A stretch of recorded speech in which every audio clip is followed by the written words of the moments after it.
E eu tô aqui com Manuela Azevedo. Manu, é sempre um prazer te receber aqui no Mãe Moderna. Eu que agradeço sempre esse convite maravilhoso. E tô com Andréia aqui hoje, que é pela primeira vez no Mãe Moderna. Eu te agradeço também por estar aqui.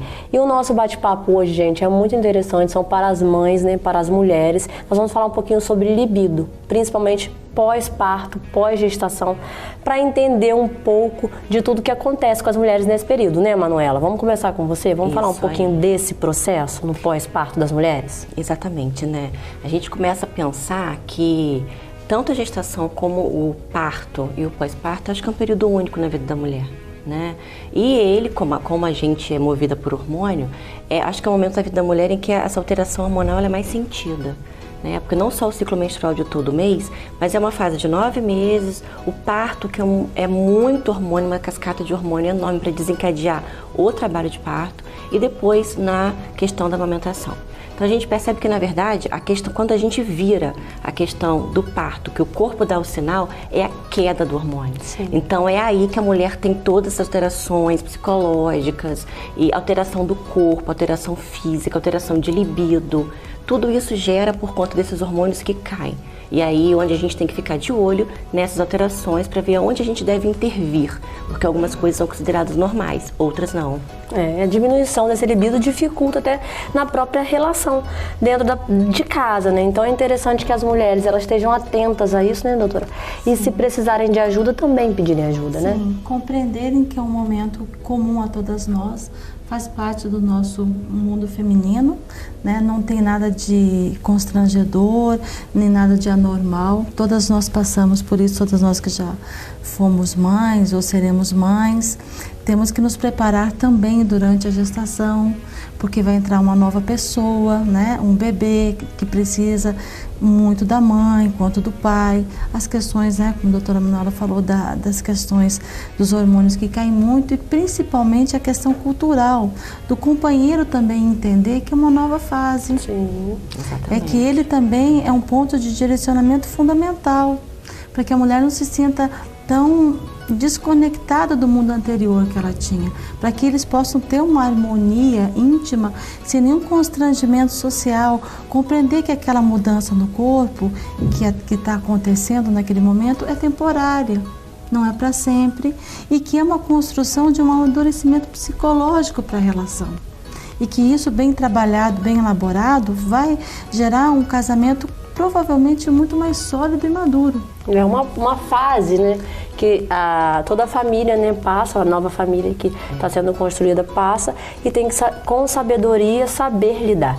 Agora, doutora Manuela, quanto tempo geralmente dura para essas mulheres que têm baixo libido pós-parto? Em geral dura 6 meses, é a fase de amamentação exclusiva, então é a fase em que esses hormônios estão ainda mais aflorados, né, o hormônio que gera o leite. Então eu costumo dizer, né, que quando assim, o corpo da gente é muito sábio, né, e Deus fez tudo tão perfeito. Quando a gente tem um bebê, o corpo da gente acha que a gente tem que se doar àquele ser. Então o corpo da gente como se fechasse. A gente vai ter relação para quê? A gente nasceu para procriar. Então o corpo da gente está dizendo, não, você não vai ter relação agora, não tem necessidade para isso. Só que hoje tudo mudou, o mundo é moderno, as mães são modernas, né? Então a gente sabe que não existe mais isso. A gente não vai ficar em aleitamento exclusivo, não vai ter aquela intimidade com um parceiro. Então, teoricamente, fisiologicamente, são 6 meses do aleitamento exclusivo. Depois a gente percebe que os níveis já vão melhorando, mas não tão, mesmo naquela mãe que continua amamentando, a gente percebe que a prolactina mais alta ainda gera essa questão da lubrificação, ainda gera toda essa questão do ressecamento, que elas se queixam tanto nessa fase. Tá. O corpo da mulher muda muito, completamente, principalmente no pós-parto. Isso também pode interferir? Sim, existem vários contratos que nós falamos na psicologia de relações, né? Existem pessoas que têm um contrato de crenças, que se casam, outros têm um contrato de uma valorização de um corpo. Hoje nós vemos muito no mundo, né, de dieta, sim, e todo mundo quer estar definidinho, todo mundo quer estar perfeitinho, né? Cada século pede uma beleza. A beleza do século XXI é ser magro, sim, né? Aí de repente você se vê com um corpo que não é aquele corpo que você tinha antes da gestação. Você pode até emagrecer muito, mas vai ficar algumas marcas da expressão da gestação. Então, interfere muito, e o que eu muito escuto no consultório é: nossa, eu quero ter uma vida íntima com meu marido com a luz apagada. E meu marido quer ter uma vida íntima comigo com a luz, né, acesa. Aí eu tenho essa vida íntima com ele com a luz acesa, mas não consigo me entregar. Ou na hora que eu estou nessa intimidade com meu marido, o bebê chora. Eu desconectei completamente do meu marido e só penso no bebê. Mas parece que o meu marido não entende que a minha cabeça está no bebê porque o bebê precisa de mim. Então, é a questão do corpo, é a questão do bebê e é a questão das crenças, né? Elaborar essas crenças que cada época e cada período da vida da gente é uma demanda de corpo e necessidades da psique, né?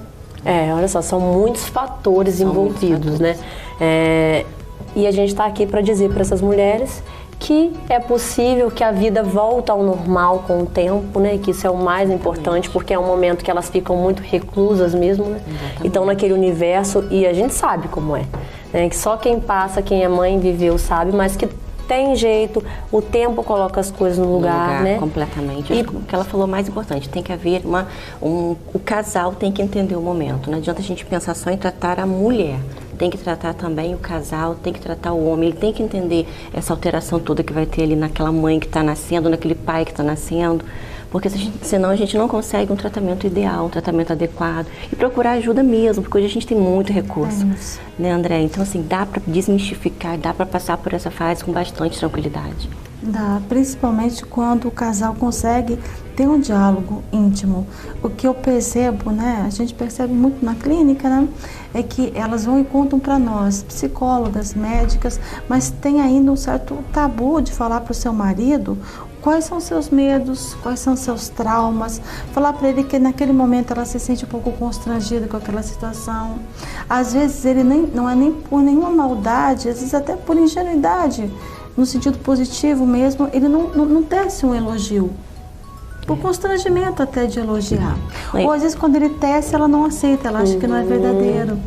Não, isso é até importante a gente ressaltar, que o ideal seria que esse casal se sintonizasse até antes mesmo da gestação. Sim, porque isso aí facilitaria muito o processo. Então a gente vê tantas pessoas hoje que precisam de ajuda, que na verdade a fase do bebê atropela tudo e as pessoas precisam ter tratadas antes, né? Exatamente. Porque realmente o que os uniu, existe um elo ali que une, mas existe muita coisa que há necessidade de ser trabalhada. Então é isso que a gente tem que pensar, até mesmo para quem? Como a gente já veio até falar aqui no programa sobre exames pré-natais, quem sabe a gente não pensar nesse elo do casal pré-natal. O casal está pronto a ter o filho juntos? Para saber que eles vão passar por isso, porque todos passam, mas precisam passar. Exatamente. Né? Precisam encarar isso com maturidade nesse momento para poder passar e chegar na fase, né, boa novamente.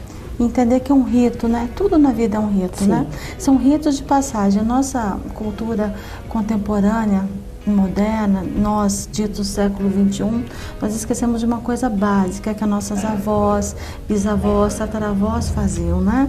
É questão de rito. Então, a menininha tinha o período dela debutar, ela ia para a sociedade, depois ela se casava, depois tinha todo um ritual em cima, os meninos iam para casa, iam trabalhar. Hoje em dia os rituais são todos abandonados, está tudo sendo atropelado, e quando chega essa hora que volta à origem, né, que é a formação de uma família, que esses rituais eles chamam a atenção, as pessoas não estão conseguindo elaborar, porque se perdeu isso nessa dita sociedade tão moderna, tão contemporânea.